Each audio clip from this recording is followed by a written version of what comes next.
Hello and welcome to the Brutal Iron Gym podcast, where our goal is to cut through the BS and deliver the brutal truth about topics related to health and happiness.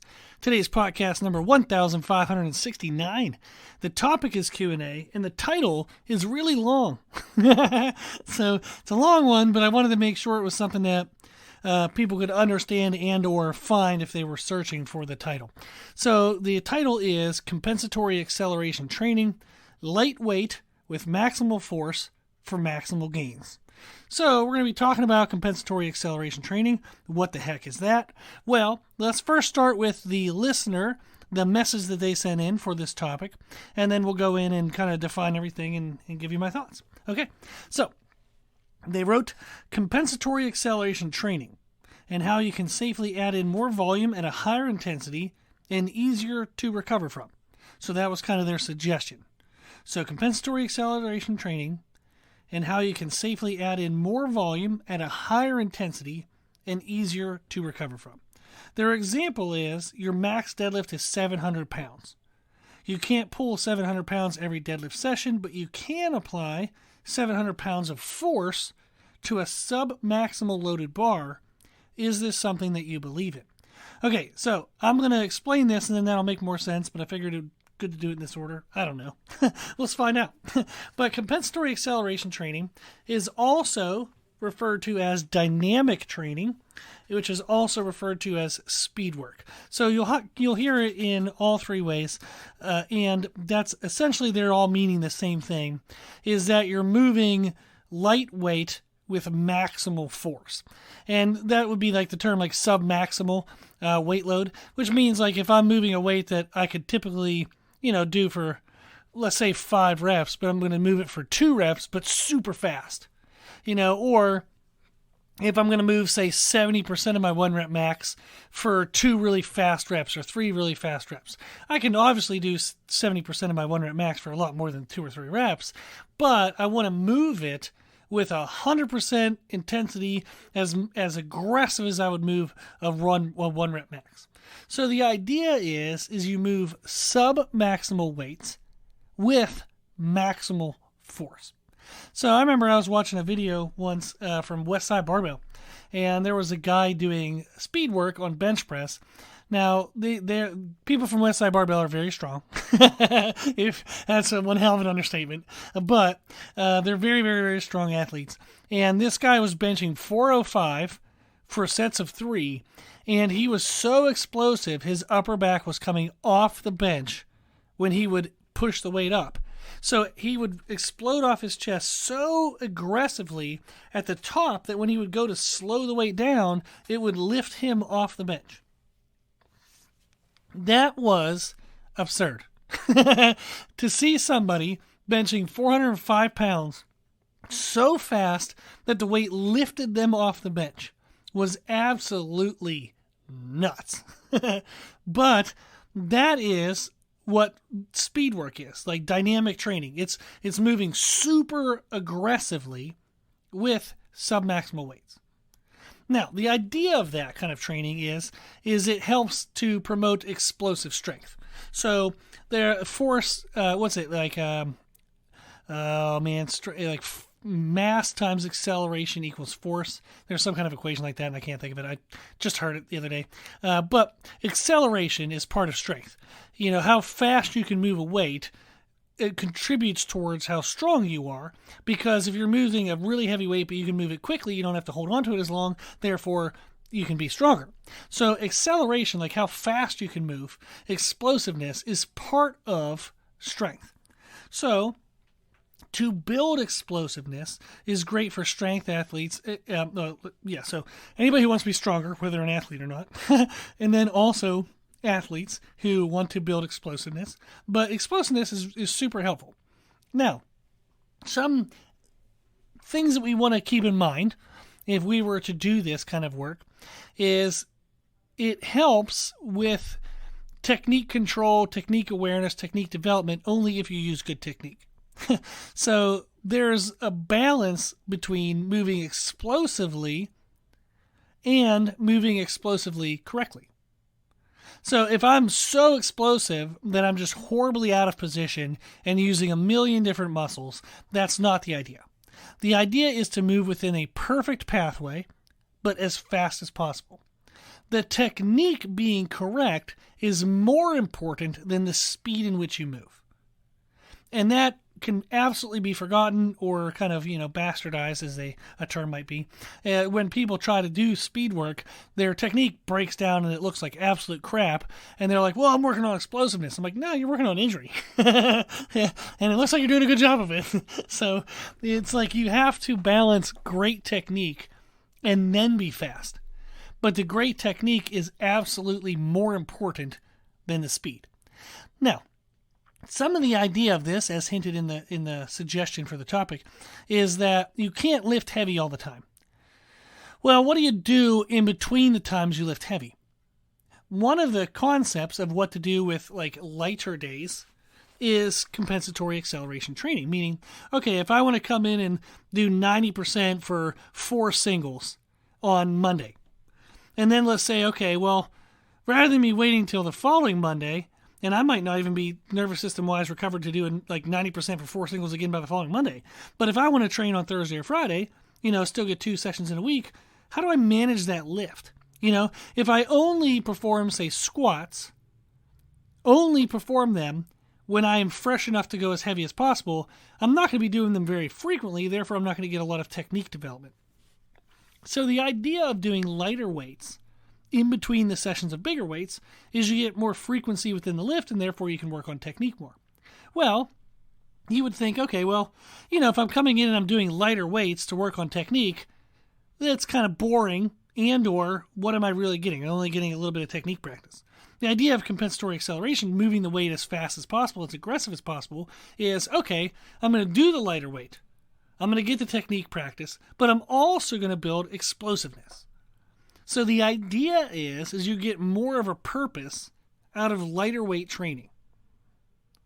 Now, sounds great, has been used, decades, and people do it very well. Now, some things I want to kind of explain through and kind of process is, in the person's statement, they said easier to recover. Meaning that like dynamic training, like explosive training, speed training, compensatory acceleration training, all this fast stuff, is easier to recover. Yes, it is easier than 1 rep maxes. If I go into the gym and I warm up today and I try an all-out, full send, beast mode, 1 rep max, I will need some time to recover from that. Whereas if I come in and I lift, 75% for 8 sets of 2, as fast as I can move those 2 reps, I will recover faster from that than I would from the 1 rep max.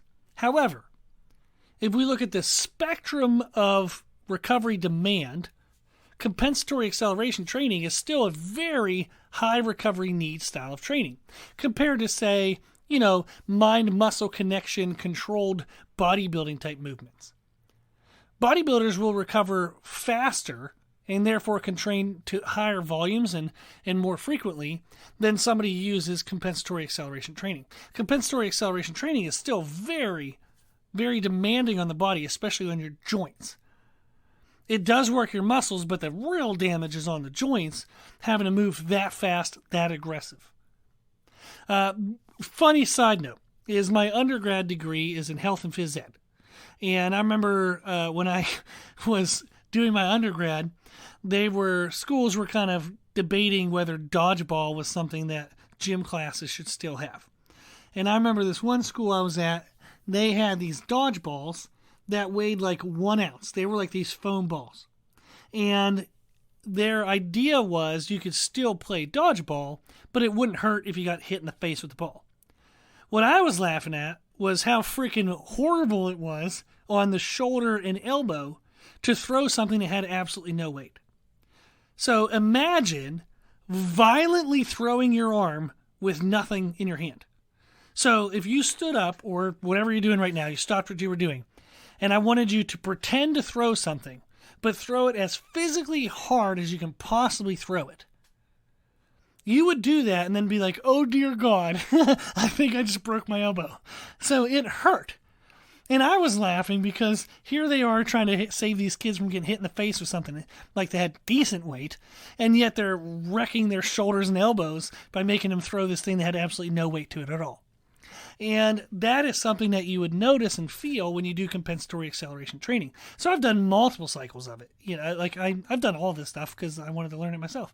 And what I found, and many people will report as well, is that compensatory acceleration training is very hard on the joints.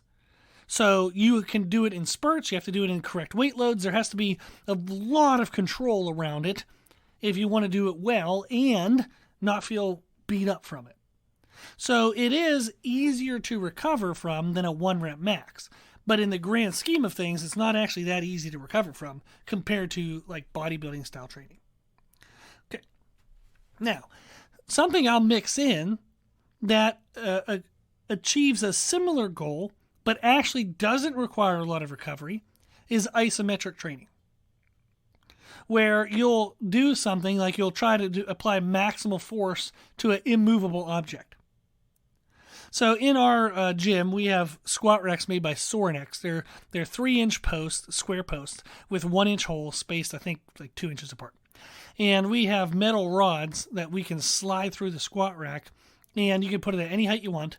And say, for example, you have, as the bar passes your knees on a conventional deadlift, you feel like a shake that kind of happens, and or you drive the weight off the ground and then the bar kind of stalls out at that point. Well, you would put a metal rod through the squat rack at the height that the weight normally stalls at, or 1 or 2 inches below, and then you would pull on that rod for 3 to 5 seconds as hard as you possibly can.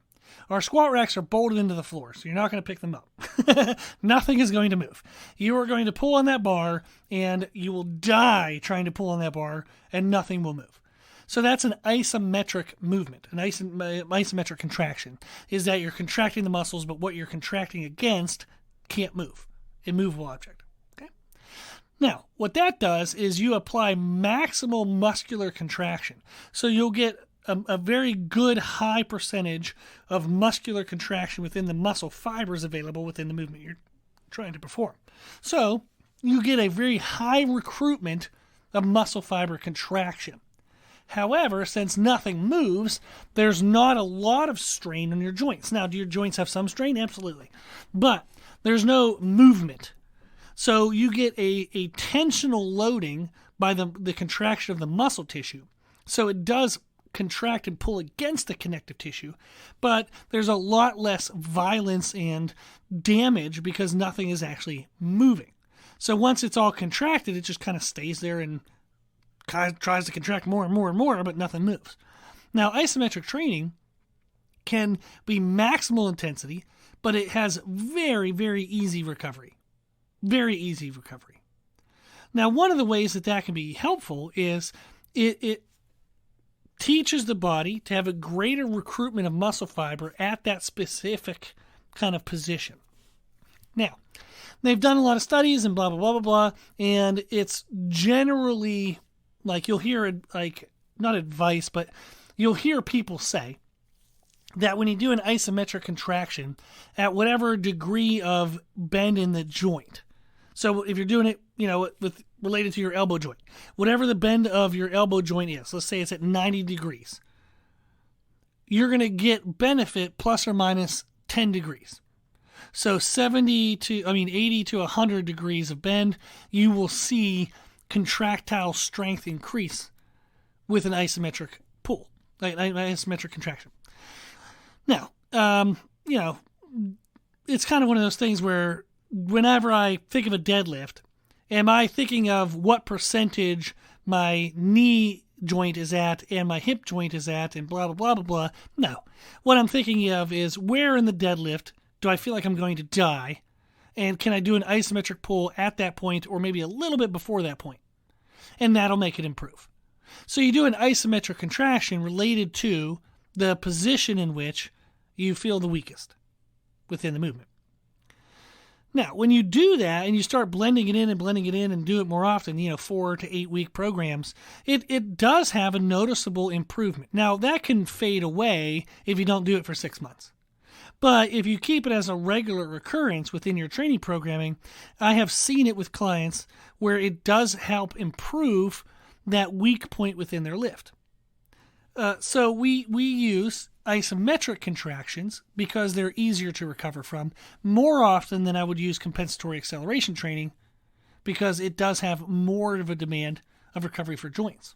We also can do explosive jumps. If you're thinking about a lower body lift like squat and deadlift and you want to build more explosiveness, there's more options than just compensatory acceleration training. You can use isometric training like we said, but you can also use explosive jumps. Now with our jumps, we do stepping down from the surface that you jump to rather than jumping back down, because that can be very hard on the joints. So if the whole point is to build explosiveness, but to decrease joint stress, increase recovery, therefore be able to increase total volume, then you want to minimize the damage that the activity creates. So isometric training, very low damage.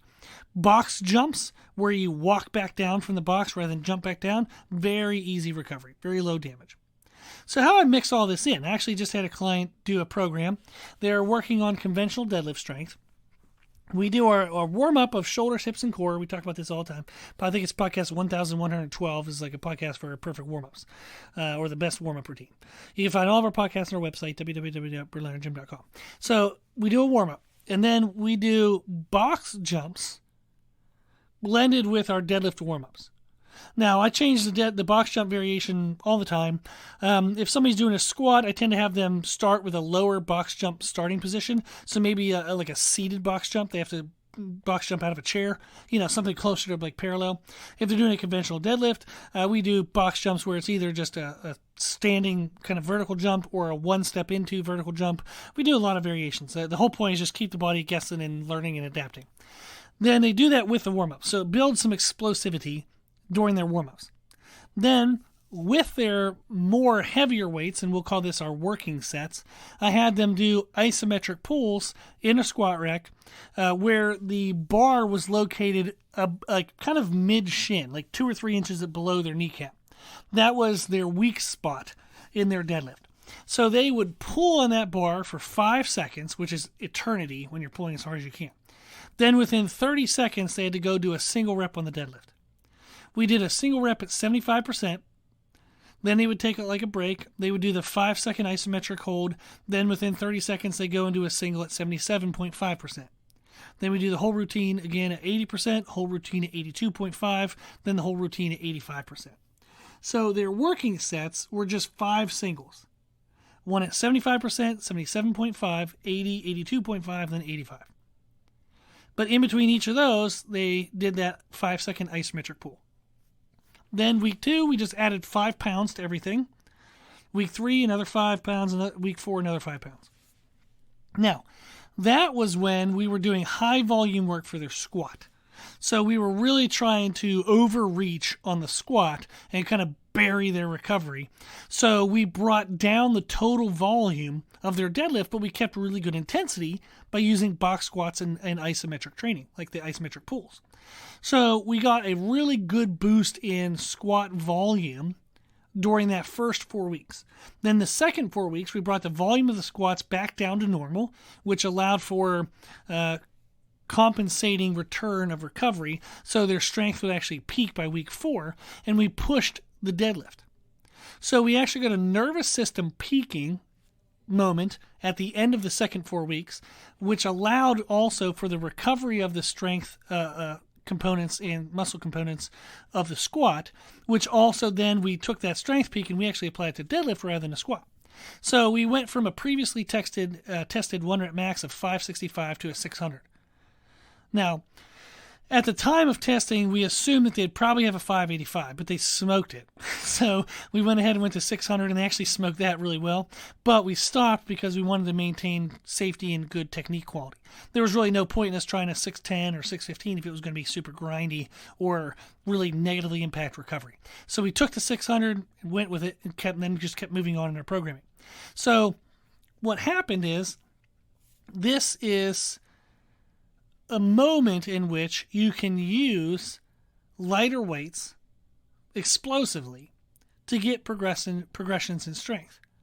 Now, we were able to do that. We're going to do another kind of like recovery phase and then peak back up in April. This is when the person wants to do another max.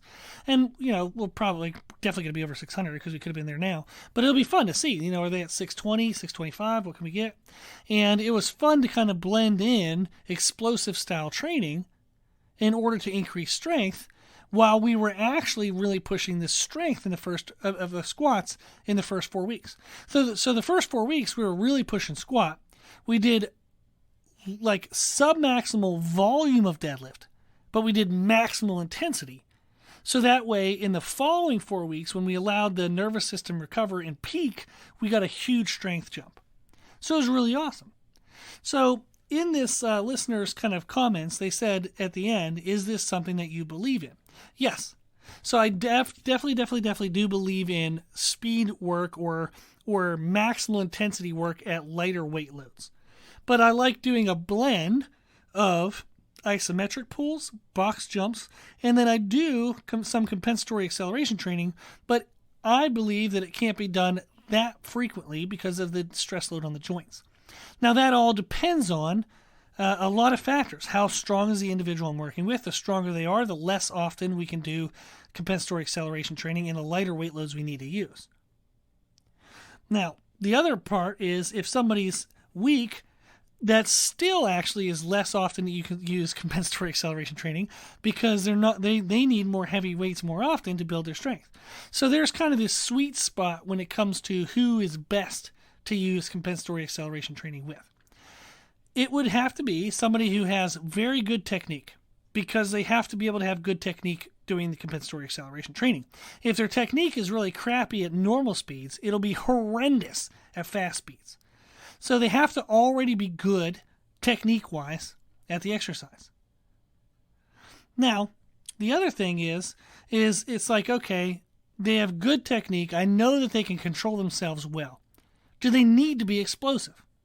Maybe they're already freaking explosive. So focusing more on explosiveness won't really help much because that's not an area that they're behind in. So it might be better to take that time and focus on something that they're not as good in.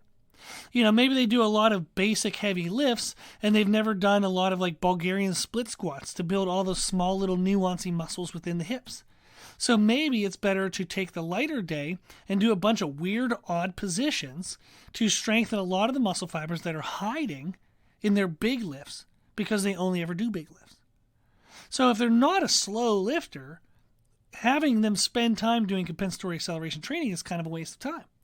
It's better to use that time on other things, such as small little nuancy weird lifts that help build small little muscles that are stabilizers or supporting muscles of the main lift, and or kind of technique aspects. You know, if somebody has a hard time on really heavy squats, keeping their chest up and driving back into the bar as they stand up. The bar always kind of like shoves them forward out of the bottom. Well, maybe you should do some loaded 45-degree hyperextensions as the main movement of the secondary day, because that's going to teach them to kind of push their chest and chin back into the weight. So that might be a better main focus of the secondary day rather than speed work.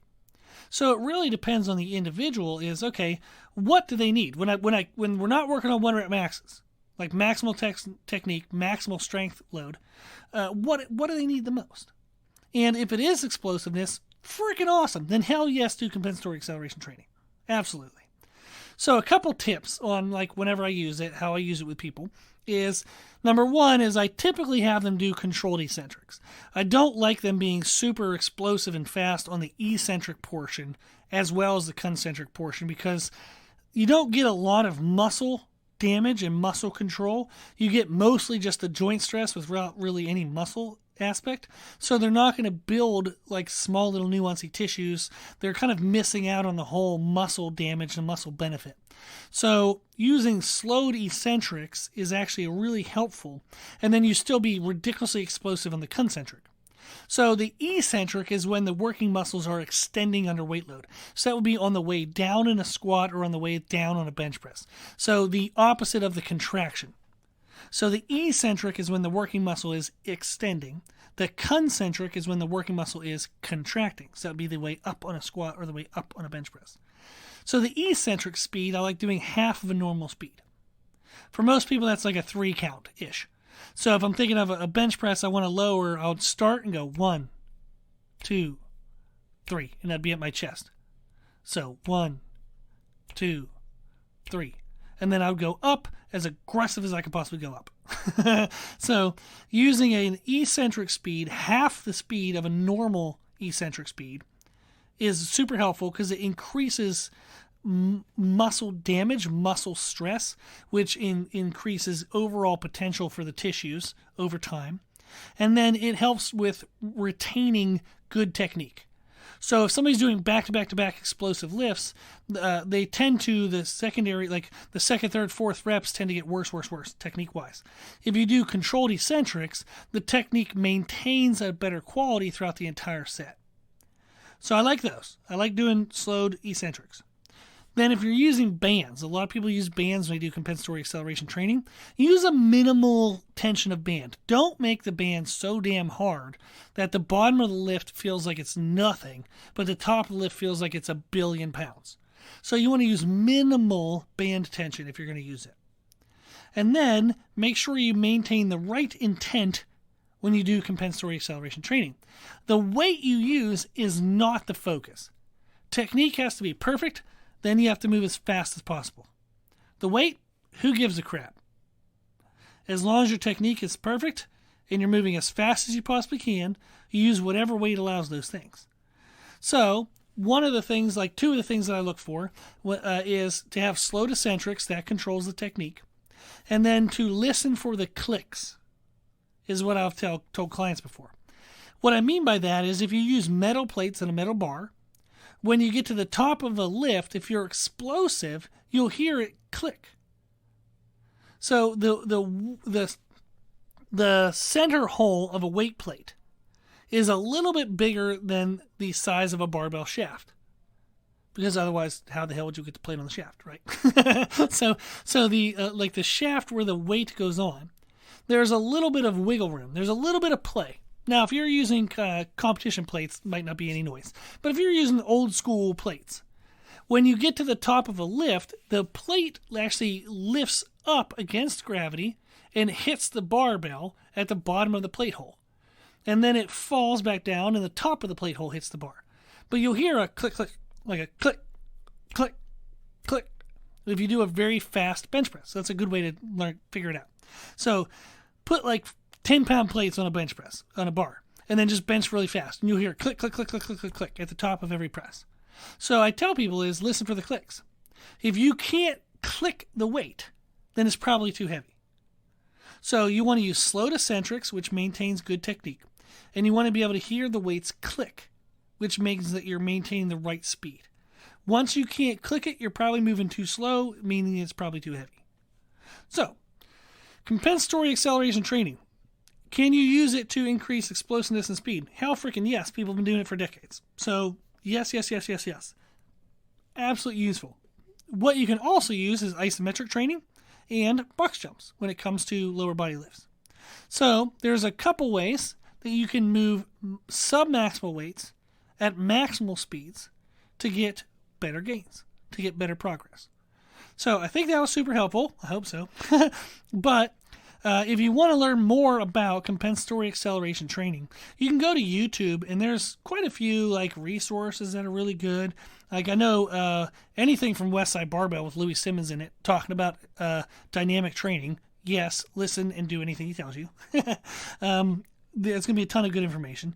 I know, I believe Matt Wenning, I don't know what his YouTube name is. I think it's Winning Strength. But Matt Wenning has, it's Wenning, Matt Wenning. He has videos on compensatory acceleration training. So you can type like speed work, because he's like kind of like a Westside Barbell kind of dude. So he'll call it speed work or dynamic effort.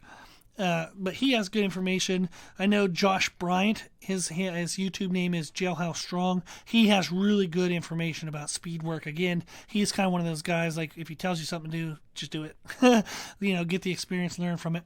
But those are a couple resources that you can check out online and learn more about compensatory acceleration training, dynamic effort, speed work, all those names. Okay, awesome. Hopefully that was helpful. Thank you to the listener that sent in that question. Hopefully that's kind of what you were looking for. Hopefully there was some good information in there. Now, if you want help with programming, anything like that, we do have our services online. You can check out our website, www.brutalirongym.com. We have one-on-one coaching, and we have live monthly programming. You can learn all about that on our website. But I hope that you If you need anything training-wise, always reach out, always ask questions. If you have any questions, you have any feedback on the podcast, you have any suggestions like this listener does, if there's just really anything that you want to know, let us know at our email at brutalirongym@gmail.com. If you like our podcast, please share the podcast. When you share the podcast, let people know that we answer questions for free so they can ask a question and we'll make them a podcast for free. Pretty awesome. And then thank you to those who donate to support the podcast so we can actually do that service. I really appreciate it. There's a high hosting cost every year for the podcast. I give an hour to it every day. If you want to donate, you can do so on our website, www.brutalirongym.com. Even just $5 a month, it does add up and it does help. So thank you to those who do that. If you like the information we share on our podcast, you can find more from us on our social media channels. On Instagram, I post there every day, and a lot on YouTube. So check us out, find us and follow us under the name Brutal Iron Gym. As always, I hope this was helpful, and thank you for listening.